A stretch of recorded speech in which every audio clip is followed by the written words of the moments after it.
Hello, everyone. Welcome and thank you so much for joining us, both for all of you who are joining us here live and also to those who are listening asynchronously, as we are, of course, recording this webinar, and all attendees will receive a recording after the fact. The format for today is town hall, and we do truly want this to serve as an open dialogue and a chance to answer your questions. So we'll make our initial comments fairly brief, and please do utilize the Q&A feature. If you can't get the Q&A feature to work, you can also always put a question into the chat. But really, we hope that you will join us in asking questions. So the agenda for today, fairly straightforward. I'm going to kick it off with a summary of what led BioOne to this momentous decision to merge with Hopkins Press. And then I'm going to pass it over to Wendy, who will speak from the Hopkins Press perspective of why this made sense for them, and what the future may hold as a combined entity. And then we will open it up to questions. We hope that you will have come with a bunch, but we've also been collecting questions from community members over the last week and a half, and we'll have some of those prepared to tee up as well. So I'd like to begin just with a fact that we felt important to center in all of our communications about this decision. BioOne was and is an incredibly strong organization, financially, operationally, in its governance, in its staff, which is why this might make a move like this seem so surprising. Because I think most people view mergers and acquisitions as things you do when you have to, when you're pressed, when you have no other choices. And I think this is really unfortunate. And it's really a fallacy. And it's one that the BioOne board, to their great credit, saw clearly that this moment of strength for the organization is precisely when it's time to consider such big changes, meeting strength with strength and doing more together. So, achieving efficiencies and greater long term financial sustainability was absolutely a component of this deal, but it was not the chief driver. In our discussions with Hopkins over the last 18 months, we talked more about cultural fit, about brand preservation, and ways that we could do more innovation together, far more than we talked about the benefits of a combined P&L. And I know this is all easier said than done, but one of the big themes that we really have tried to lay out in this union that we've talked about over and over again is this idea of equanimity over erasure. It's the idea that BioOne, obviously, we're the smaller entity in this partnership, but that we wouldn't simply be absorbed into a bigger organization, but that we needed to make sure that we would retain all the things that made it such a valuable and attractive partner in the first place. And these translated to non-negotiables for the board in communicating with Hopkins Press in the deal. And there were three main things that we sought to secure and that we did secure. And number one was protection of the BioOne staff, that they would all go with the deal and that they would also provide that key continuity to our stakeholders. For example, that Meredith would still be there supporting our publishers and that you'd still see Chelsea at the booth in Charleston. Second was protection of BioOne's financial assets, ensuring that they would become a restricted fund available for the benefit of BioOne's publishers, securing royalties and protecting them from market fluctuations much further into the future than BioOne would be able to do alone. And the last was protection of the BioOne brand, of the BioOne product suite, and of our community, meaning that while of course there's going to be change down the road, positive changes we hope, and Wendy will speak some of these in a moment, for the immediate and near future, that it will be very much business as usual. This means the same content platform. This means our hosting partner in SPIE, with the same society and publisher participants receiving the same royalties and the same library supporters offered the same progressive options like subscribe to open.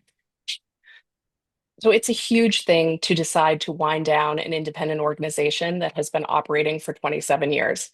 It's an even bigger thing to do so when that organization is so beloved and vibrant and strong.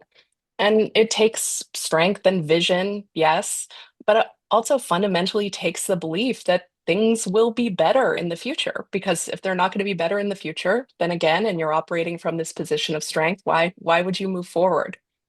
So the board and I have that belief and we have that vision, but we also have that knowledge that things will be better in the future. And I'm incredibly proud to have been able to execute on this strategy, and even luckier still to do with a partner like Johns Hopkins University Press and a collaborator like my talented friend Wendy Queen. So on that note, I'd like to hand it over to Wendy to speak on this exciting next phase. Thank you, Lauren, and thank you all for joining us today and for the BioOne staff inviting me to join today. I'm Wendy Queen, and a little bit about myself. I'm Chief Transformation Officer at Hopkins Press, and prior to this role, I served as the Director of Project MUSE. So I've spent many years working closely with mission-driven scholarly publishers and the library community, and it's truly a pleasure to be here today with Lauren and all of you. Before anything else, speaking on behalf of Barbara Klein Pope, who is the executive director of Hopkins Press, and for all of the Hopkins Press community, I want to express how incredibly thrilled and honored we are to welcome BioOne to the press.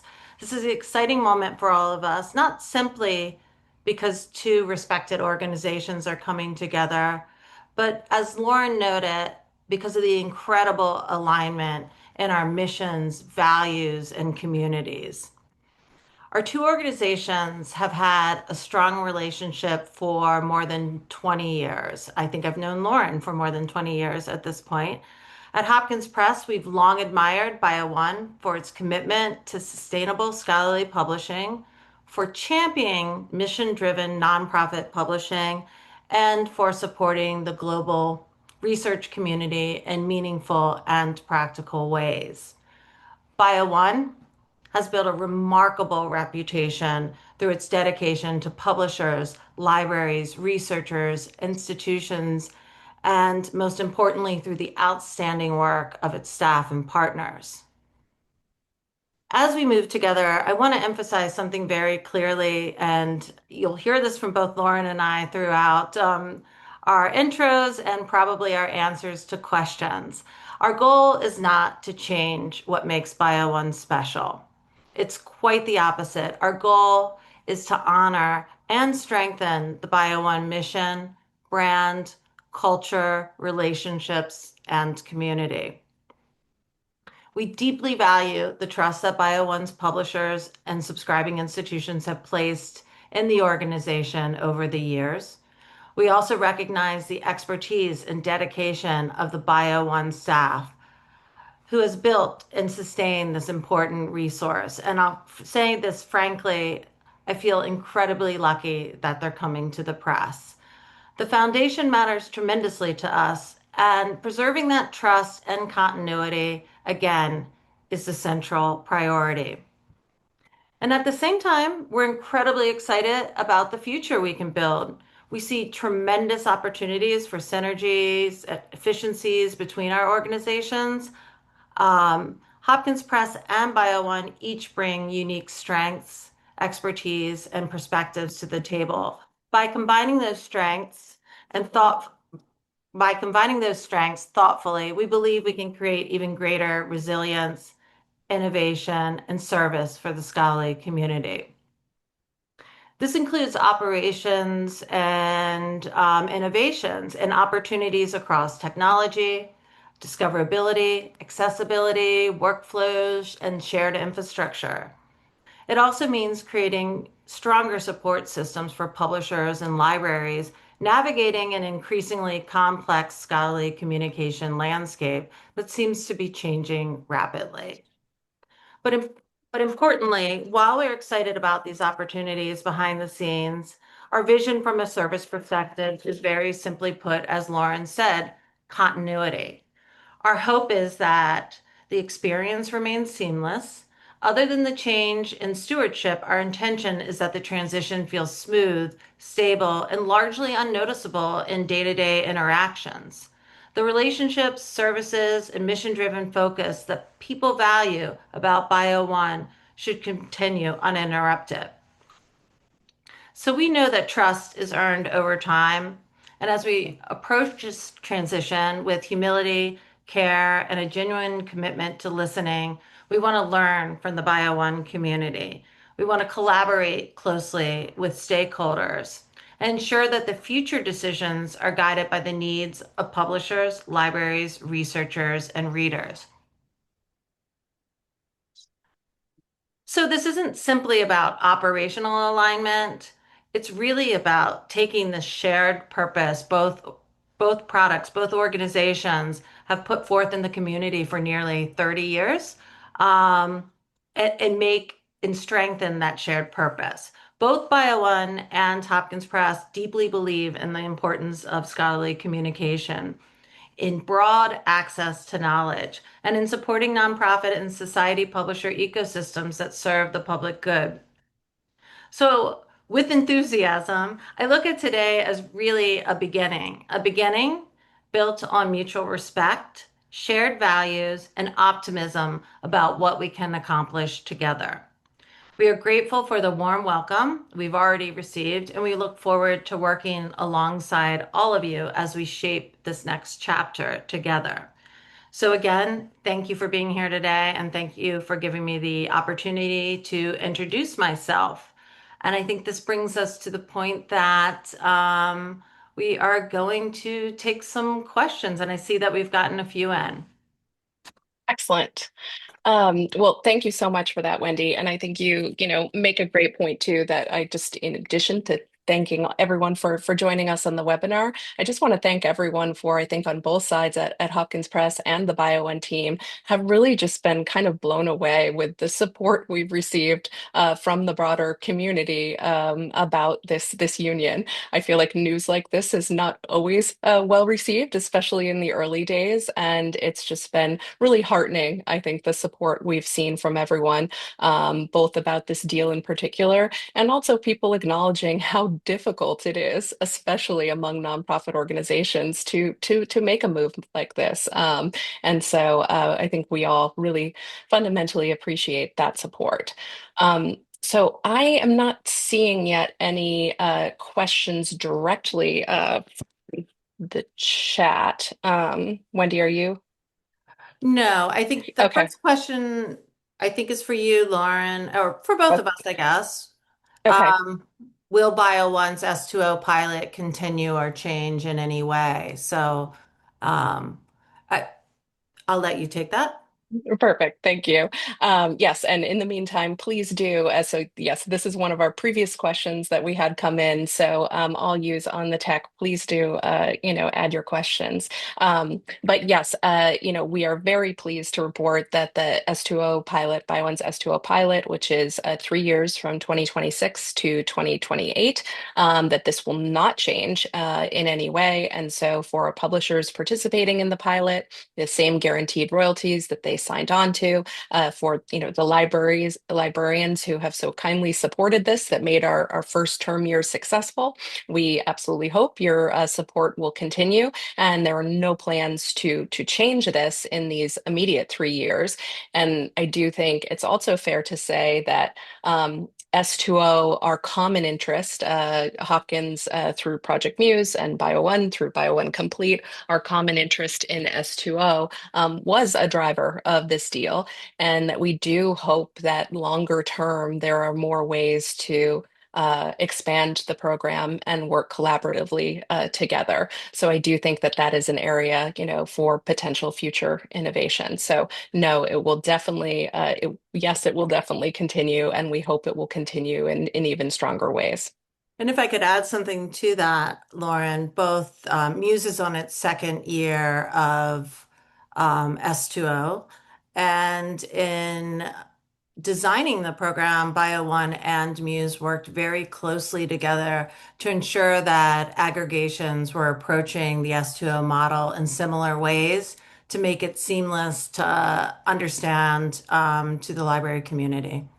Yeah. So we do have a question in. Thank you, Teresa. She asks, for libraries that use intermediary serials management vendors, How will this change affect who and how will these vendors work with you? What happens when we change vendors? How well equipped are you to manage those changes?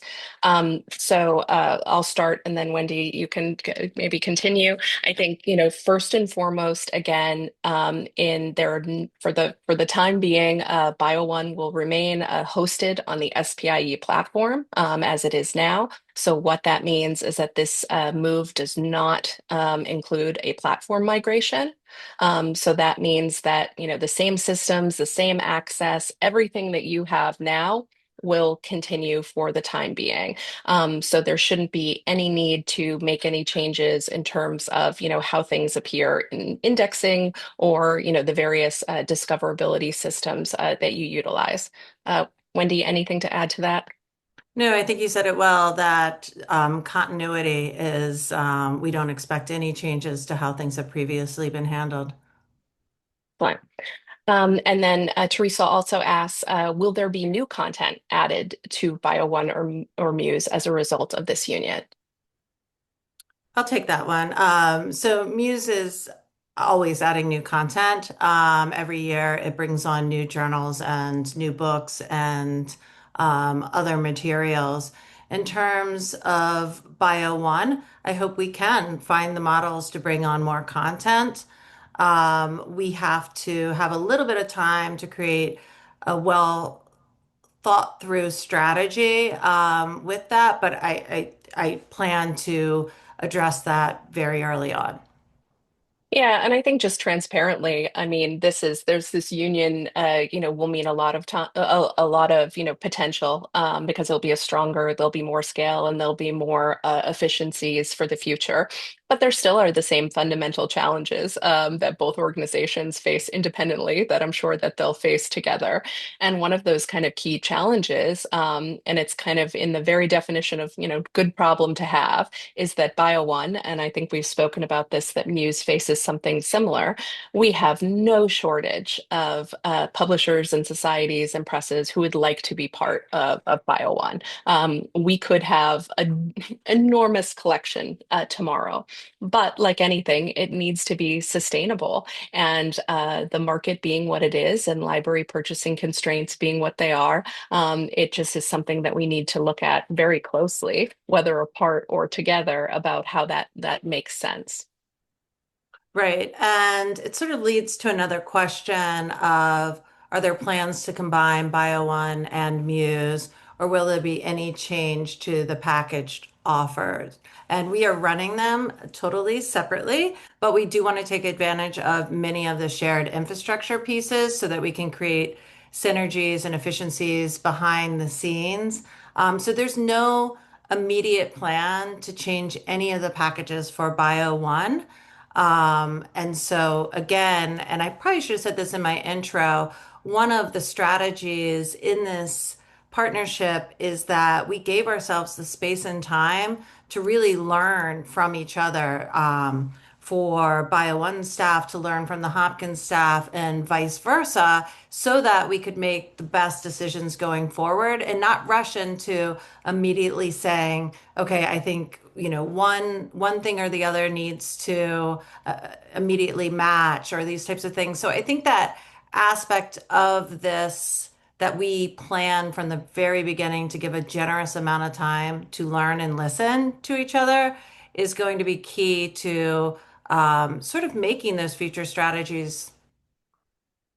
Yeah, absolutely. But yeah, again, short answer, because this is the number one question I think we both received. So just for the avoidance of doubt, BioOne, Project Muse, incredibly complementary, but separate products, and will remain again with those kind of separate divisions under the Hopkins Press umbrella. Kind of related question that we have here is then, but for BioOne publishers, basically, will there be any changes to their workflows or submission? of any kind. And again, that is an area that we are very pleased, and I think the publishers will be pleased that the answer is no, no changes. So their same, same submission protocol. Again, the platform isn't changing. The partners that we utilize in order to process the XML, all of that is for the time being staying the same. So that again, we really wanted to, as Wendy has said over and over again, kind of benefit from that continuity. And again, on the theme of change, and if people let Teresa show them up, please. So others add some questions to the mix. So the question about BioOne royalties, about any changes anticipated to the BioOne royalty structure. And yet again, this is a place where we're very pleased to say, no, there are no changes to both existing BioOne contracts. And the contracts, of course, lay out the royalty scheme. And there's basically two types of publishers in the BioOne subscribed collection. There's those that are doing S2O, and there's those that are, for lack of a better term, not doing S2L and doing the conventional subscription. And in both those cases, those contracts will remain unchanged. They will be assigned to Hopkins, but the terms of those contracts, the terms of those royalties will not change. But again, they will not change. There will not be a detrimental effect to those royalties, but we do hope in time there will be a positive effect to those royalties because the efficiencies, the long-term sustainability, these are areas that we hope to, pass along to stakeholders over the long term. Wendy, there was one other from uh, again, will the BioOne Ambassador Awards continue? And I know when we talked about this one previously, you had a great answer to this. So it'd be great if you take this one. Yeah, I love this question because this is something that we don't do at the press. And I'm really looking forward to supporting it and also seeing if we can adopt it in other areas. So that's just a really nice example of how we have a lot to learn from each other. And that one in particular, I think because it is connecting to researchers and users, and that one particularly excites me. So the short answer is yes, we will Yeah. continue the program. Yeah. And I think that's one of the areas that is, for me, kind of, very exciting about the potential for there are so many wonderful presses, obviously, in our ecosystem. But in general, presses are, heavily concentrated within a few key subject areas. So one of the big things that is, I think, exciting about this union is the potential for interdisciplinary breadth of coverage, meaning that this, leader in the humanities and social sciences with the books and journals that the press publishes, as well as, of course, Project MUSE, brought together with the biological science excellence that BioOne brings to bear. So having that kind of connection of subject areas and the potential for programs that kind of, meet that middle in the future, I think is really exciting. And Lauren, Uh, I'm just going to go backwards for just a second mhm. because there's another question sort of around will anything need to change for catalogs and discovery systems. And I'll just reiterate that we plan to continue hosting on SPIE. So all of those systems remain intact. So we don't envision any changes to those discovery layers. That's great. And thanks for reiterating that. I think that is also something that's important to everyone, whether both the librarians on the webinar, but also the publishers, making sure that their content kind of, remains as is. So that's great. Um, And then, kind of related to that, just also in addition to, on that theme of continuity, so we have the great BioOne team that's continuing under the Hopkins umbrella. We have, SPIE and other key technology partners that are continuing, and also importantly, our same kind of sales agents out in the field, especially outside of North America, that will continue to represent us, for the immediate future. So that means, for librarians listening, again, that you are going to have those kind of same key contacts that you've had in the past. Although, of course, you now have a breadth of contacts in addition to your BioOne contacts. But again, it's very important to us that people felt continued supported by those same friendly faces. Lauren, I think another question came in about the future of BioOne books. So if you want to kick that off. Yeah, absolutely. And thank you, Chris, for that question. I know we've been talking a lot about BioOne Complete with the journals aggregation, but BioOne a few years ago kind of dipped our toes into ebooks as well, and we have two great ebook collections. One with the Entomological Society of America, and the other with CSIRO Publishing.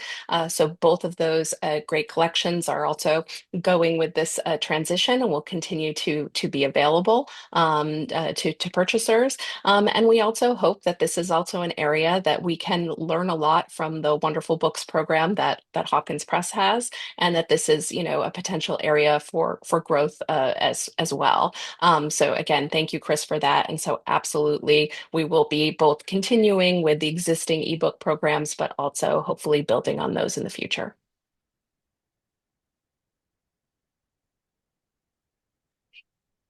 I do think that is the end of questions that we've received thus far. Anything else on your mind, Wendy?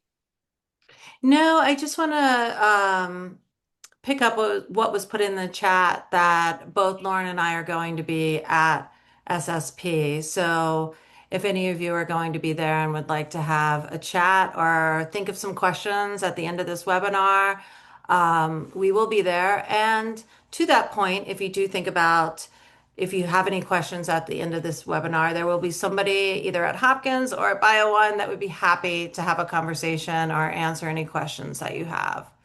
Yeah, absolutely. So feel free to reach out to anyone if you're going to be at SSP or any other kind of upcoming events. We'd love to meet you in person and chat. And also, we have this handy QR code too, for those that indulge in such things. And I never get them to work for me, but this one is going to be great. And this will lead you to our merger FAQ and a variety of stakeholder resources, and also, of course, a number of contacts for people on both the BioOne and Hopkins teams. So thank you again for joining us. We really appreciate your time and your partnership in this special community, a community that is just getting bigger. And thank you, Wendy, for doing this with me. Great to have a a Thank partner you. in crime Thank you for for this. including me. Thank you very much for including me. All And to right, the everyone. staff who set this up, because webinars are never an easy lift. Absolutely. All right. Thank you all. Have a great rest of your day.